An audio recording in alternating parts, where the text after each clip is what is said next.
नमस्कार, बहुत स्वागत है आप सभी का वीके न्यूज पर। मैं हूं आपके साथ चेतन पाठक। देश में एक तरफ दिल्ली के श्रद्धा मर्डर केस से सनसनी मची हुई है।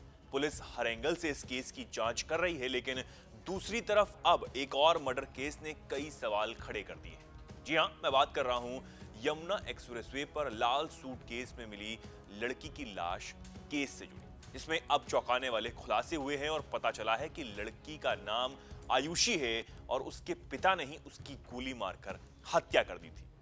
दरअसल बीसीए की छात्रा आयुषी की गोली मारकर हत्या कर दी गई, फिर उसके शव को यमुना एक्सप्रेसवे की सर्विस रोड पर ट्रॉली बैग में पैक कर फेंक दिया गया था। इस मामले में घर वालों ने बेटी की गुमशुदगी की रिपोर्ट भी नहीं दर्ज कराई थी। जब पुलिस मृत लड़की के घर पहुंची तो उसका पिता वहां नहीं था। बाद में पुलिस ने उसे खोज लिया।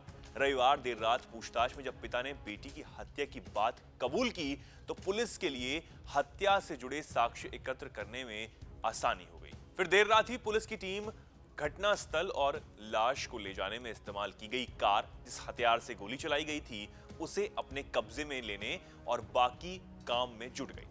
18 नवंबर की सुबह यमुना एक्सप्रेसवे की सर्विस रोड पर कृषि अनुसंधान केंद्र के पास झाड़ियों में एक लाल कलर का ट्रॉली बैग मिला था। ट्रॉली बैग में लड़की की लाश थी। इसके 48 घंटों में ही पुलिस मृत लड़की के घर जा पहुंची। मृतका की पहचान रविवार की देर शाम मां और भाई ने की।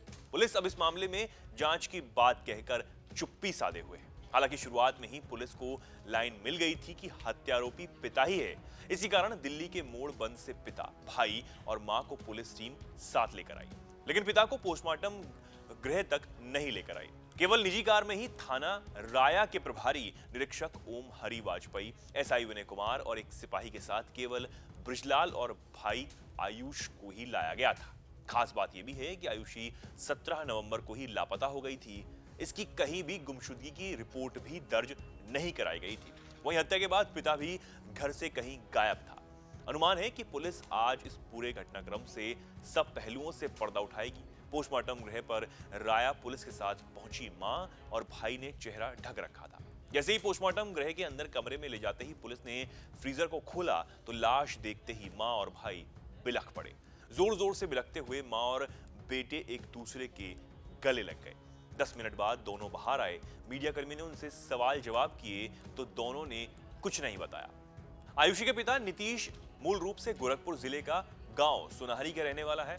वह कई सालों से दिल्ली के गांव मोड़ बंद में परिवार के साथ रह रहा है। नीतीश की इलेक्ट्रॉनिक की दुकान है। आयुषी की हत्या क्यों की, इस पर अभी राज बरकरार है। खबरों की माने तो आयुषी की हत्या 17 नवंबर को दोपहर को ही कर दी गई थी। इसके बाद उसके शव को घर पर करीब 12 घंटों तक रखा गया था, जहां पर परिवार के सभी सदस्य मौजूद थे और ये हत्या भी सबके सामने हुई थी, ये भी माना जा रहा है। फिर रात का इंतजार किया गया और पिता ट्रॉली बैग में बेटी की लाश लेकर यमुना एक्सप्रेसवे की तरफ निकल गया। रास्ते में लाश फेंकने का मौका नहीं मिला। मथुरा के राया आकर उसने बैग को देर रात फेंक दिया। अब 18 नवंबर को सुबह करीब 11 बजे पुलिस को खबर मिली कि यमुना एक्सप्रेसवे पर एक लाल बैग में एक लाश पड़ी है, जिसमें से खून भी रिस रहा है। अब इस मामले में कई सवाल ये खड़े होते हैं कि क्या आयुषी मर्डर केस में लव जिहाद का भी एंगल है? क्या आयुषी लव जिहाद का शिकार हुई थी, क्योंकि जिसके बाद उसके पिता ने इतना खौफनाक कदम उठाया? और अब यह भी सवाल है कि आयुषी के पिता ने उसकी हत्या क्यों की, जबकि वो खुद लड़की को बीसीए की पढ़ाई करवा रहा था? वो उसे मौत के घाट क्यों ही उतारेगा? ऐसे कई तमाम तरह के सवाल जो हैं अब इस मर्डर केस से जुड़े खड़े हो रहे हैं। आप क्या कुछ कहना चाहते हैं इस खबर पर? हमें कमेंट सेक्शन में जरूर बताएं और ऐसी तमाम खबरों को जानने के लिए जुड़े रहें वीके न्यूज के साथ। वीके न्यूज, राष्ट्र के नाम।